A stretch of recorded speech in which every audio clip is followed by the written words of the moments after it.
प्रदेश में आरक्षण समेत अन्य मांगों को लेकर आंदोलन चल रहे हैं। मुंबई से वेतन वृद्धि अध्यादेश की मांग को लेकर आशा वर्कर एसोसिएशन 10 फरवरी से आजाद मैदान में धरना दे रही है। हालांकि सरकार द्वारा अब तक आंदोलन पर कोई ध्यान नहीं दिए जाने से प्रदर्शनकारी महिलाओं ने अपना गुस्सा जाहिर किया है। इसके अलावा महाराष्ट्र के कोने कोने से हजारों आशा सेविकाओं ने आंदोलन में भाग लिया है। इसी के तहत विधानमंडल के सत्र में यह सवाल उठाया गया। इस पर अजित पवार ने उत्तर दिया है। मुंबई के आजाद मैदान में चल रहे आशा सेविका के आंदोलन में कोई नासिक, कोई मराठवाड़ा तो कोई विदर्भ से आया है। प्रदेश भर से आई इन महिलाओं की एक ही मांग है। आशा स्वयं सेवकों और समूह प्रवर्तकों की मांग है कि सरकार हमारे आंदोलन को खत्म करने के लिए 3 महीने पहले हमसे किया गया लिखित वादा पूरा करे। इसी मांग के बाद विपक्ष के नेता विजय वडेट्टीवार ने सदन में सवाल उठाया। देखा गया कि आंगनबाड़ी कार्यकर्ता और आशा सेविकाओं की मांगों को लेकर विपक्ष सदन में आक्रामक हो गए।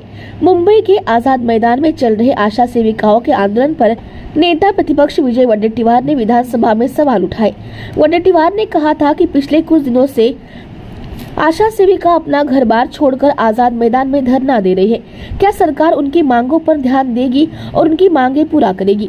विपक्ष नेताओं के सवाल पर उप मुख्यमंत्री अजित पवार ने आंदोलन पर टिप्पणी की है। आशा वर्कर भी मुख्यमंत्री से मिली। उनकी मांग के मुताबिक प्रदर्शनकारियों को बातचीत के लिए आगे आना चाहिए। जैसे जैसे चर्चा आगे बढ़ती है, प्रदर्शनकारियों को थोड़ा आगे पीछे होना पड़ता है। हमें अपने अन्य वित्तीय पहलुओं के बारे में भी सोचना पड़ता है। अजित पवार ने आशा वर्कर आंदोलन पर सरकार का रुख स्पष्ट करते हुए कहा है कि आशा वर्कर हमारी बहनें हैं। अगर सरकार 2 कदम पीछे हट रही है तो आपको भी 2 कदम पीछे हटना चाहिए। आपल्याला विनंती आहे, कॅबिनेट पुढे जाण्यासाठी डिपार्टमेंटचा प्रस्ताव 7,000 रुपये वाढीचा तयार आहे। मग का महिनाभर ते सगळे ऊन ताण घरदार सोडून सगळ्या महिला तिकडे आहेत, त्यांची काळजी महाराष्ट्राने घ्यायची नाही का? आणि त्यांची मागणी जास्त मागणी आहे। इतर राज्याच्या तुलनेत त्यांनी जे आंदोलन पुकारलं आहे त्यामध्ये आपल्याला विनंती आहे की तो कॅबिनेटमध्ये प्रस्ताव आणा आणि 7,000 रुपयाची वाढ आहे ती तरी करून घ्या। अध्यक्ष महोदय, आज पहिलाच दिवस आहे आणि आज एक मुद्दा इथं उपस्थित केलाय। मी सभागृहाला सांगू इच्छितो, राज्याच्या मुख्यमंत्र्यांनी स्वतः त्यांना अनेकदा वेळ दिला, अनेकदा चर्चा केली। अध्यक्ष महोदय, एखादी मागणी एखाद्याची असल्यानंतर दुसरं सरकारच्या बरोबर चर्चा करताना 2 पावलं सरकारने पुढे मागे सरकलं पाहिजे, त्यांनी 2 पावलं पुढे मागे सरकलं पाहिजे। त्या आपल्याच सगळ्यांच्या बहिणी आहेत, आपल्याच मुली आहेत, त्याच्याबद्दल सरकारचं दुमत असायचं काही कारण नाही।